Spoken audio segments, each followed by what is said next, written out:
Hello my fans, say POULTRY FARMING. We have come again so that we can give you what we have made in our farm. This is 24-day-old chick.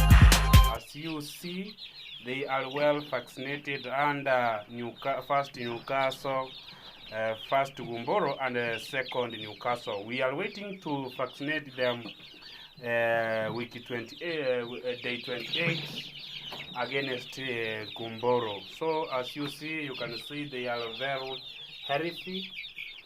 Always AQ poultry farming, we produce healthy chicks in order to